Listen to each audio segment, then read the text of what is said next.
ডাকসুতে নতুন চমক, ঘোষণা হলো সম্মিলিত ছাত্র ঐক্য প্যানেল। ঢাকা বিশ্ববিদ্যালয়ে ফের জমে উঠছে ডাকসু নির্বাচন। এবার সামনে এসেছে একেবারে নতুন শক্তি, সম্মিলিত ছাত্র ঐক্য। কিন্তু এই প্যানেলে আছেন কারা, আর তাদের লক্ষ্যই বা কি? রোববার মধুর ক্যান্টিনে আয়োজিত সংবাদ সম্মেলনে ৩ সদস্যের প্রাথমিক প্যানেল ঘোষণা করা হয়। ভিপি পদে প্রতিদ্বন্দ্বিতা করবেন জান্নাতি বুলবুল, জিএস পদে মাহমুদুল হাসান এবং কার্যনির্বাহী সদস্য পদে তালহা নেগাবান।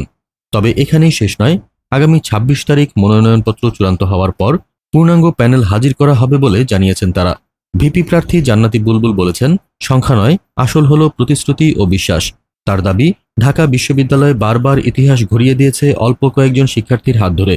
৬৩ সালের স্বাধীনতার বীজ বপন থেকে শুরু করে ২০২৪ সালের অভ্যুত্থান পর্যন্ত তাদের ৭ দফা অঙ্গীকারে রয়েছে স্বায়ত্তশাসিত বিশ্ববিদ্যালয় গড়া, নিরাপদ ক্যাম্পাস, দলবাজি সন্ত্রাসমুক্ত পরিবেশ, স্বাস্থ্যকর আবাসন ও পুষ্টিকর খাবার নিশ্চিত করা, আর গবেষণায় কার্যকর বরাদ্দ আদায়।